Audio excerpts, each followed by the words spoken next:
Soy Paula, bienvenidos un día más a mi canal y en este vídeo os vengo a hablar de todos los libros que he leído en el mes de noviembre, que en este caso este mes he leído 9 libros. El primer libro que le terminé en noviembre fue Los Diablos de Joe Abercrombie. Este libro me encantó, se ha convertido en una de mis novelas favoritas del año. Y en este libro, bueno, tenemos una Europa medieval y fantástica y seguimos en el primer capítulo, se nos presenta al hermano Díaz, que es un monje que está en una abadía y que la papisa le ha concedido como una reunión. Y él está, pues lo vemos muy contento porque, bueno, cree que le van a ascender, que va a ser la envidia del monasterio, y cuando ahí llega no se reúne con él la papisa, sino como una sacerdotisa. No me acuerdo ahora mismo qué título tenía, pero yo con los títulos de la iglesia como que siempre me confundo, o una arzobispa, algo así, y lo que le dice es que va a tener que acompañar a los diablos a una misión por Europa. Esa misión la vamos a conocer mejor en el capítulo 2, cuando nos van a presentar a Alex, que Alex es una chica de 17-18 años que es ladrona, no tiene familia, pero va a llegar allí Miguel, que es como un duque, y le dice que ella es la princesa perdida de Troya y van a tener que acompañarla con los diablos, que es una serie de personajes cuanto menos pintorescos, una mujer loba, un nigromante, un hombre que no puede morir, un vampiro, una elfa, que los elfos en este mundo son como los demonios, o sea, los tratan como si no tuvieran almas. Todas las guerras santas se han ido contra ellos, dicen que comen personas, que no tienen alma, etcétera, etcétera. Bueno, eso, una elfa, una mujer que ha tenido 254 millones de trabajos, y no sé si me estoy dejando a alguien, espero que no, la verdad. Un grupo muy pintoresco de gente extraña, cuanto menos. Bueno, y la van a acompañar pues por Europa para que llegue a Troya sana y salva, porque los futuros herederos de manera legítima, por así decirlo, que son sus primos, pero ella es la que tendría que gobernar porque le tocaba gobernar a su madre, pero a su madre la mató su hermana, que es la madre de sus primos, que la intentan matar a ella pues para hacerse el poder. Un poco lioso. Bueno, si la están buscando. Es un libro tan mamarracho, o sea, tan mamarracho, no, tan macarra. Hay mucha violencia, muchas palabrotas, muchas referencias sexuales por la carísima, muchas escenas de guerra, mucha sangre, muchas tripas, mucha violencia. Hay también amor, hay amistad. Los diablos no se soportan entre ellos en un principio, pero luego acaban haciendo una familia bastante bonita. Es que esta novela lo tiene todo, es que lo tiene todo. No es para nada aburrida, tiene 700 páginas, diría yo que tiene. 800 páginas, no 700, 800 páginas, y no se hacen aburridas, se beben. Es que es increíble, es que esta novela me ha encantado y no sé cuándo sale la segunda parte, pero es que la necesito para ya. Luego leí La matriarca de Pablo Rivero, que es un autor español que yo tenía muchas ganas de probar y de empezar a leer sus novelas porque es bastante famoso, pero a mí la verdad es que este libro no me gustó, se me quedó bastante descafeinado. Es un thriller, una novela de misterio en el que una señora mayor se suicida, se tira del balcón, sí se suicida, y empiezan un poco a investigar qué ha podido pasar, pero enseguida dan como un caso cerrado, como un suicidio. Pues por soledad y casi que por depresión, porque no tenía hijos, no tenía familia, no tenía pues prácticamente nada. Y también seguimos a la mujer que es dueña de ese bloque de pisos, que es la matriarca, que vamos a conocer a ella y a su familia. Y bueno, la inspectora en un momento sí que siente que, ya está convencida la inspectora que no ha sido un suicidio, de que hay algo más detrás, y la investigación se reabrirá cuando la matriarca desaparece. A ver, es que la historia podría haber sido interesante y el libro se lee súper rápido, los capítulos son muy cortos y tenemos diferentes puntos de vista, entonces eso siempre hace que sea como más ágil. Y luego, bueno, todo el punto de drama familiar con la familia de la matriarca y tal podía haber estado interesante. ¿Cuál es el problema para mí? Pues que el misterio se resuelve de manera muy sencilla, quiero decir. En el momento que las policías, las guardias civiles descubren una pista, enseguida todo tiene sentido y va cuadrando, siempre hacen las preguntas justas, nunca nadie que les engaña, todo se resuelve muy rápido y para mí sin sentido. La protagonista y su compañera se comportan como si fueran crías de 15 años en ataques de celos, que yo no lo entiendo. En plan, eres guardia civil, no eres una cría en el patio del instituto peleándote con tu amiga por si ha hecho mal el PowerPoint. O sea, la forma en la que se comportaban no tenía ningún tipo de sentido. Y luego es que el libro es muy moralista. O sea, el autor se pone a hablar de temas muy serios, pero ya te digo, de la inseguridad, de la inmigración, de la soledad de las personas mayores, de muchísimos temas, como si fuera un tertuliano de Antena 3. No, además de eso, de una forma muy moralista, que además son reflexiones que cualquier persona que piense puede llegar a ellas. O sea, no aportan absolutamente nada ni a la trama ni al lector, porque es que no son grandes pensamientos, no están fundamentados en... porque algunos libros de estos sí que te hablan y te dan cifras, ni siquiera da datos objetivos, es simplemente una opinión por ponerla, que no, es que a mí no me gustó. Y además otra cosa, porque la relación de los de las protagonistas, de las inspectoras y de todo el equipo de policía, tú ves que ya está como muy centrado, porque tienen conversaciones. Además, la protagonista tiene como un trauma con las redes sociales, no sé qué, que esto es otro tema. También habla de las redes sociales como de manera muy moralista, como si los jóvenes fuéramos tontos. Bueno, cosas. Total, que tú ves que tiene ella un trauma como con las redes sociales y tú tendrías que intuir el porqué. Y es que este libro, la inspectora, ya es protagonista de otros, como en el caso de La cría. Entonces, en ningún momento te pone que esto sea una continuación, ni en Goodreads, ni en la sinopsis, ni en ningún lado. Y supongo que es porque el misterio se puede leer de manera independiente, pero te falta mucho contexto de personajes que a lo mejor hubiera tenido más sentido con este pique que se tienen ellas dos por un hombre y por cosas así. Entonces, yo creo que eso también me ha fastidiado un poco la historia por parte de personajes, porque en ningún lado te pone que sea una continuación ni que haya que leer ninguno antes. Entonces yo creo que si queréis leer al autor, no os recomiendo que empecéis por este, pese a que se pueda. Yo no sé si leeré en algún momento los otros, porque este no me ha convencido, pero eso, que si queréis probarlo, yo os recomiendo que lo intentéis con otras novelas y no empecéis por esta. Luego leí Una noche mágica de Lisa Kleypas. Esta novela me encantó, me gustó muchísimo. Es la primera de una serie de romance contemporáneo, que es la serie de Friday Harbor, porque Friday Harbor, o como se llama, porque ahí es donde pasan todos los libros. O sea, qué libro más mono. O sea, es que simplemente es una novela cookie, preciosa y bonita para desconectar, para leer ahora en Navidad. En Navidad es buen momento para leerla, sobre todo por el final. Es que simplemente es preciosa, es súper cookie. En esta novela tenemos a Mark, que Mark se tiene que hacer cargo de cuidar a su sobrina, que tiene unos 6 años, porque su hermana y la madre de la niña ha fallecido. Entonces él se queda con Holly, que es con la niña, y Holly, desde que su madre murió en un accidente de coche, no habla. Y luego tenemos a Molly, creo que se llama. No se llama Molly, a Maggie, que Maggie hace 2 años se quedó viuda y se fue a Friday Harbor y abrió una juguetería. Y en esa juguetería va a conocer a Molly, y a través de un juego, de una concha mágica, va a conseguir que Molly hable. Aunque tanto Maggie como Mark ya tienen, desde el primer momento que se ve, un flechazo, ya se sienten atraídos por el otro y su relación pues se va a ir desarrollando, sobre todo pues por la niña. Es que es monísimo, es que no puedo decir nada más, porque en realidad es una historia básica. No es una historia que te vaya a volar la cabeza para nada, o sea, es que es la típica historia de romance contemporáneo, pero Lisa Kleypas escribe muy bien y la novela es que es súper cookie, súper bonita. Además es súper corta, tiene 220 páginas y a mí me hubiera gustado que tuviera como 100 páginas más y me lo hubiera disfrutado, pero eso, es una novela bastante básica, sí, pero bonita, así que si la queréis leer en Navidad o en cualquier momento porque os apetece una historia cookie, esta. Y bueno, la saga sigue, o la serie sigue con los hermanos de Mark. Creo, porque son 4 libros y Mark tiene 2 hermanos. Entonces, el último libro no sé quién será. Pero los 2 siguientes son del hermano de Mark, los hermanos de Mark. Luego leí lo que ha sido para mí uno de los mejores libros del año, que es La milla verde de Stephen King. No va a ser la primera vez que este señor aparezca en mi mes de noviembre, pero a mí La milla verde simplemente, o sea, me ha encantado. O sea, me parece un libro perfecto. Pero perfecto es perfecto. Es que no le puedo poner pegas a este libro. Me ha encantado.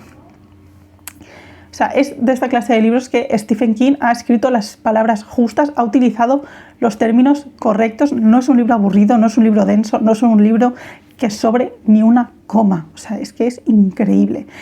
Vamos a seguir a nuestro narrador, que él fue el que se encargó del pasillo de la muerte. El pasillo de la muerte es donde van los condenados a a morir. Estamos en el año 1932, donde van los condenados a morir, y él la llevó durante muchos años y ya de muy mayor, está ya en una residencia, ya está jubilado desde hace años, empieza a escribir sus memorias porque llegó un hombre que se llama John Coffey, que fue la primera vez que a él le puso en jaque si esa persona que estaba condenada a morir no había llevado a cabo el acto por el que estaba condenado. John Coffey es un hombre negro, muy grande, físicamente te lo describen como muy grande, que lo encontraron con el cadáver de 2 gemelas en los brazos y lo condenaron por violación y por asesinato a morir en la silla eléctrica. Es muy importante decir que era negro porque este libro tiene una clara crítica y se ve tanto a la cadena de muerte. O sea, yo creo que Stephen King está bastante en contra de la pena capital,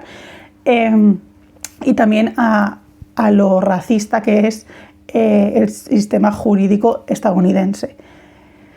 Es que no puedo decir nada más. O sea, no quiero decir nada más porque no voy a hacer ningún spoiler, más que lo leáis. Tiene también un punto paranormal, que es lo que le da también un sentido bastante bonito a esta historia, a una historia que al final te llega al alma, que te emociona, que te hace llorar, que te hace enfadarte, que te hace cabrearte con lo injusto que es el mundo. Y una novela impresionante, es que es simplemente impresionante. O sea, de mis favoritas del autor, no, yo diría que actualmente es mi favorita del autor. Leerla, o sea, da igual que vosotros, si alguna vez no os gusta el terror y decís Stephen King, terror, leer este libro. Tiene alguna escena desagradable porque al final estar condenado a muerte no es nada agradable, y es un libro que además te hace sentir incómodo porque te habla también del abuso de poder por parte de gente que forma parte de la prisión, pero también te va a hablar de gente, de hombres que son monstruos. O sea, estamos hablando de gente que ha asesinado múltiplemente, que ha violado a múltiples personas, sobre todo mujeres, niños, no sé qué, y que Stephen King te pone ahí también el punto de empatizar con esta gente, ¿no? Se merece esta gente que es un monstruo lo que le están haciendo, y tú como lector, y creo que esto es lo que hace muy bien el libro y lo que hace que me encante, te hace empatizar con gente que dirías que no se merece tu empatía, pero te hace reflexionar también sobre eso. Pero no es un libro de miedo, o sea, quitando alguna escena desagradable, no es un libro de terror. Creo que es un libro que vale mucho la pena leer. No os puedo decir de la película, aunque yo creo que será genial, que es la que hace Tom Hanks, porque yo todavía no la he visto, tengo muchas ganas, pero todavía no la he visto, pero la novela es un 10 de 10, o sea, es que es un novelón. Luego leí Mujer de poca fe de Almanda San Román, y este libro me da mucha pena decir que no lo puedo recomendar. Y mira que a mí Almanda San Román es una creadora de contenido que me cae muy bien y que me gusta mucho y que sigo todo lo que hace, tanto sus podcasts como sus redes sociales, pero es que este libro es tan o sea, es que es muy Además, yo por la sinopsis pensaba que iba a ser una cosa totalmente distinta, porque la sinopsis te cuenta que nuestra protagonista, que es una mujer como de 30 años, que en Madrid, muy progresista, no sé cuántos, ella ha querido mucho a su abuela, pero siempre ha tenido una relación como de tira y afloja con ella, porque su abuela era más conservadora y muy religiosa, muy devota. Entonces, cuando su abuela fallece, le encuentran unos pasajes para ir a Lourdes de peregrinaje con su nieta, y yo pensaba que la nieta iba a hacer ese peregrinaje, no sé hablar, y en ese viaje, pese a que no se iba a hacer cristiana ni nada, sino que iba como a rememorar toda su vida con su abuela o algo así. Yo me esperaba eso por lo que es la sinopsis. No es nada de eso, es la vida de esta chica que nos cuenta cómo fue la relación con su abuela, y bueno, es que es un poco la vida de una chica de 30 años que acaba de perder a su abuela y ella quejándose como de la vida. Y claro, o sea, son reflexiones sobre el feminismo, sobre la vivienda, sobre la religión, sobre todo tipo de cosas con las que yo estoy de acuerdo, porque es que yo con Almanda San Román comparto ideología, pero o sea, es que eran muy básicas, no era una narración de novela, eran prácticamente como si te lo estuviera contando en un podcast, y para eso prefiero un podcast, no una novela, porque la trama de novela, es decir, lo que no son reflexiones, se queda muy vacía, las reflexiones se queda muy vacía y el estilo narrativo se queda muy plano, entonces no le encontré la gracia. Además, lo mismo, es una novela muy corta, tiene 250 páginas y la letra es súper grande, los espacios también, los capítulos cortísimos, entonces es una novela que se queda muy hueca. Luego leí Este invierno de Alice Ousman, que es una historia que hay que leer si habéis leído Heartstopper, por lo menos los 4 primeros, ¿vale? Pues para entenderla, o si habéis visto la serie. Y es que es tan mona, es que me encantó, es que es monísima, es súper corto, no llega a las 200 páginas, ahora para leer en Navidad, increíble. Y es que es monísimo, o sea, esta historia nos la empieza narrando Tori, que es la hermana de Charlie, luego Charlie y luego el hermano pequeño. Y es un poco cómo viven ellos las Navidades y cómo es el momento de enfrentarse a esa típica cena de Navidad con familiares que siempre te hacen preguntas desagradables que tú no quieren contestar. No te tengo que contestar si tengo novio, si tengo novia o si no tengo, no te tengo que... Claro, y en el momento en el que Charlie además está sufriendo un TCA. Y bueno, pues la Navidad son comidas, son cenas, son preguntas incómodas y bueno, cómo lo pasa esta familia, su relación entre hermanos y luego pues bueno, la relación también que tiene con Charlie, que tiene con su novio, que es monísima porque son monísimos. Luego el final de la novela es muy interesante porque también habla de la salud mental y da ciertos tips de cómo pasarlas, de lo que son los TCAs y de cómo afrontar todos estos problemas si lo estás sufriendo tú mismo, si tienes alguna persona cerca, pues porque muchas veces, y se nota con los padres de Charlie, no le quieren ayudar pero no saben cómo hacerlo. Es que es súper corto pero muy bonito y sobre todo eso, muy importante, toca temas muy, muy serios y muy bien, así que muy recomendado también pues para estas Navidades. Luego leí El show de las manitas de M.W. Craven y me encantó, o sea, es que en noviembre, quitando 2 libros, o sea, he leído novelas súper buenas. O sea, esta novela de misterio policíaca se ha convertido en una de mis favoritas. De hecho, ahora estoy leyendo la segunda de la serie y también me está encantando. Es que es impresionante. ¿Por qué es impresionante? Pues para empezar, por el inspector. El inspector es Washington Poe, que es un hombre que vemos al principio de la novela que no está retirado, pero está fuera de permiso, no está trabajando, porque en un caso anterior pues la lió un poco. Entonces lo tienen parado hasta que se solucionen las cosas.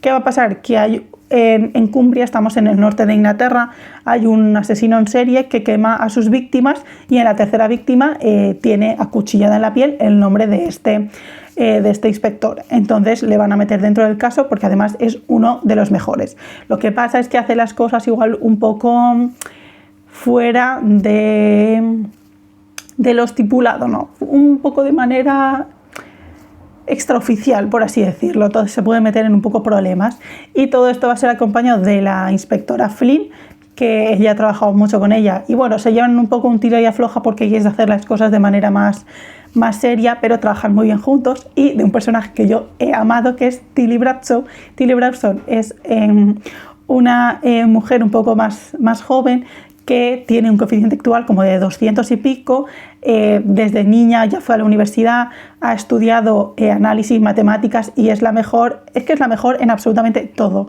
El único problema que tiene es que al no haber estado nunca con gente de su edad, no tiene ningún tipo de herramienta social ni de capacidad de tratar con las personas. Parece un poco autista, en ningún momento se dice que lo sea, sino que simplemente al no haber tenido nunca contacto con gente de su edad no sabe relacionarse pues con la gente. Entonces tiene comentarios fuera de lugar porque no sabe lo que se puede decir y lo que no, no entiende las frases con doble sentido, es una bocazas y es listísima, es que es la mejor, es que la amo. Entonces, lo que me encanta de esto es que tenemos una novela policíaca en el que además la investigación a veces se atranca, a veces no encuentras pruebas y habla mucho también del parte más de análisis, de pruebas científicas, que me encantó, de crear perfiles criminales, es que es increíble. El final no me lo vi venir. Craven escribe súper bien, es un libro que se lee súper rápido, que no se hace nada aburrido ni pesado. Es que me gustó muchísimo y súper recomendado. O sea, de verdad que si os gusta el thriller, novela policíaca, leerlo porque es que es genial. Ah, bueno, y luego, claro, yo este mes he leído muchísimo y todos estos libros los he leído las 2 primeras semanas del mes, porque las 2 últimas me ha aducido It, de Stephen King. Yo nunca me esperaba leyendo esta novela, 1504 páginas de novela. Pensaba que iba a tardar más en leerla, pero he de admitir que lo he leído bastante rápido para lo larga que es. Y ¿qué decir de It? No sé si es necesario que yo explique nada de de lo que es, pero bueno, por si alguien está muy perdido y no lo sabe, nos encontramos en Derry, un pueblo de Maine, del norte de Estados Unidos, en el que están apareciendo cadáveres de niños. Esto en 1958, uno de ellos, el de Georgie, que es el hermano pequeño de Bill. Y Bill y sus amigos se van a unir y van a decidir acabar con lo que está cometiendo el asesinato de estos niños, que lo vamos a ver como It, como eso, que se va a presentar sobre todo como Pennywise el payaso. No voy a decir nada más porque claramente todo el mundo sabe de lo que va It. A ver, para mí no ha sido una novela perfecta. Para mí le he puesto 4 estrellas, no es mi favorita del autor, pero aún así entiendo el por qué es la obra magna de este señor y por qué es la favorita de mucha gente. Lo positivo en general, la historia. La historia en general es buenísima, o sea, creo que como narrador Stephen King aquí se supera. Tú vives Derry, eres Derry, Derry es un personaje más y tú no eres capaz de sacarte de la cabeza en ningún momento, pero en ningún momento yo cerraba el libro y soñaba con Derry, o sea, lo tenías todo el rato dentro. La creación de personajes está muy bien hecha, todos los niños y luego de adultos, porque ellos vuelven 27 años después, porque It vuelve a despertar y vuelve a cometer lo mismo. Y la novela, también cómo está estructurada, va saltando de los niños al presente, está muy bien hecha, cómo se van intercalando los capítulos, todo eso es que es genial, o sea, a nivel estructural la novela es increíble. Y la historia también, cómo habla del miedo, cómo hace una disertación de lo que es el terror, de los miedos, de cómo los niños tienen unos miedos muy diferentes a cómo los tienen los adultos, pero cómo también los niños tienen más capacidad de, no de superar el terror, sino de acomodarse a él, de coger los miedos y vivir con ellos, por así decirlo. No sé cómo explicarme, pero creo que King hace muy bien el cómo habla de eso. Toca muchísimos temas, pero muchísimos temas. Abusos en la infancia, violencia de género, padres medio ausentes, por así decirlos, padres muy controladores con sus hijos. El bullying, el tema de bullying, del acoso escolar está vigente durante toda la novela. Luego también en el futuro la homofobia. Es que toca muchos temas muy actuales a día de hoy y sobre todo también un poco en el pasado, pues más vigentes, que por eso, por desgracia, siguen vigentes a día de hoy, que también se van a relacionar mucho con el miedo, ¿no? Porque además tú como lector lo sientes el miedo de un ente paranormal que es It y luego el miedo de lo que es que tu marido quiera matarte y vaya a matarte, y sientes esos dos miedos y luego cuál pesa más, ¿no? El de una momia o el de la vida real. O sea, es que de verdad que eso es increíble. Mi problema, que es una novela súper larga, o sea, tiene 1500 páginas, 500 seguro que le podrían haber sobrado. Tiene escenas súper descriptivas que algunas no aportan nada, sobre todo los interludios, muchos a mí se me han hecho aburridos, repetitivos, que han hecho que la novela se alargue mucho de manera no necesaria. O sea, había veces que decía, King, cariño, por favor, date un poco de prisa, que esto ya me lo has contado 254 millones de veces, no es necesario más. Y luego esa escena del final, sobra completamente.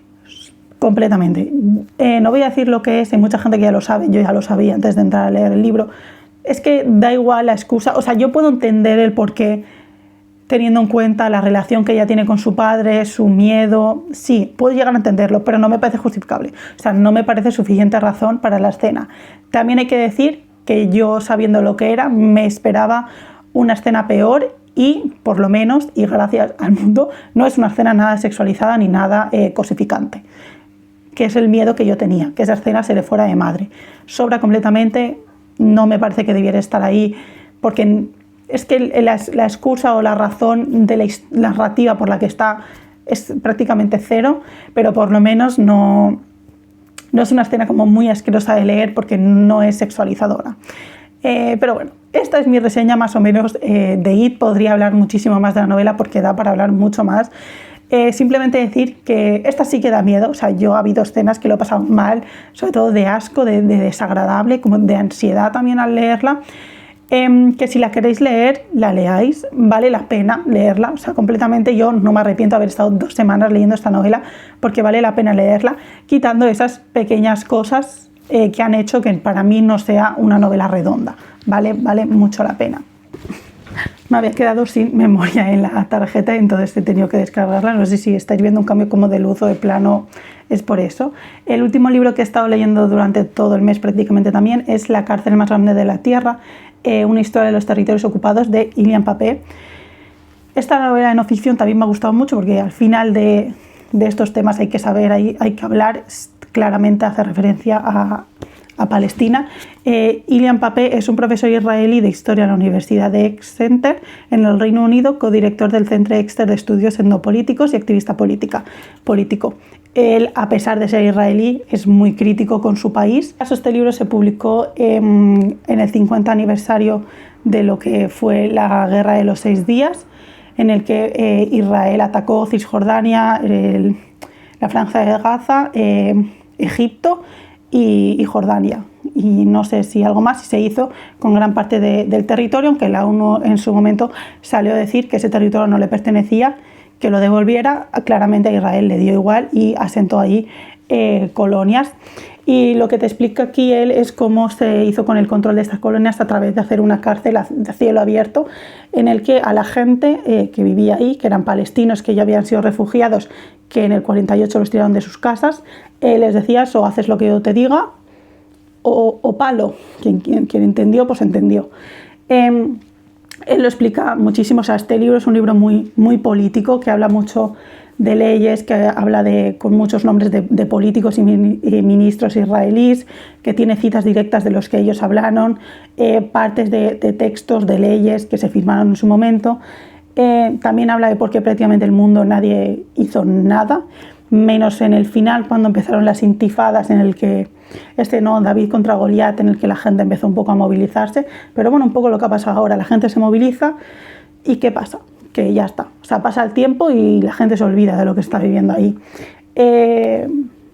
Ya está, que hay que leerlo, que es verdad que este libro es bastante denso, que no vais a tener, si lo que queréis es, porque no sabéis absolutamente nada, una idea de cómo se creó el Estado de Israel, de lo que es el sionismo y tal. Este libro no os lo va a dar tanto. O sea, este libro va más centrado sobre todo a cómo se colonizaron Cisjordania y la Franja de Gaza, sobre todo más centrado en Cisjordania, pero él mismo cuenta que en Gaza se hizo más o menos lo mismo, pero un poco más pequeño porque el territorio es menor.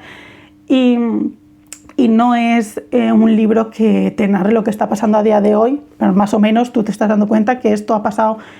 La guerra de los 6 días fue en el 67. Mira, se han pasado años y la cosa sigue igual o peor y nada ha cambiado. También cuando habla de por qué los medios y la prensa internacional casi que encubren lo que está haciendo Israel, habla también de lobbies sionistas por todo el mundo, sobre todo en Estados Unidos. Hablan de tratados de paz que nunca fueron tratados de paz, porque los propios israelíes, ministros con citas, tenéis las citas, tenéis las fuentes, podéis buscarlo todo para que veáis que el hombre no se ha inventado nada, de los propios ministros que dicen sí, le vamos a vender como que esto es paz, pero claramente no. Y es duro, o sea, leerlo es duro porque está hablando de la vida de millones de personas a las que parece ser que a nadie le importan. Es que es increíble que la cosa siga igual o prácticamente peor. Pero bueno, que estas cosas hay que saberlas y hay que leerlas, y porque no hay que olvidarlo, por lo menos no hay que olvidarlo. Ya la gente de a pie pues mucho no podemos hacer, pero por lo menos podemos no olvidar lo que se ha hecho y lo que se sigue haciendo con Palestina. Y ya está, hasta aquí el vídeo de hoy. No quería acabar tan seria, pero he dejado este libro al final porque no es una novela y pues bueno, es que no se puede decir nada divertido de esta situación. Muchas gracias por haber visto el vídeo, nos vemos en el siguiente. Si os ha gustado, dale like, suscribiros y pues comentarme también si habéis leído alguna de estas novelas, si os llama la atención, qué estáis leyendo, qué habéis leído en el mes de noviembre. Muchas gracias por ver el vídeo y nos vemos en el siguiente.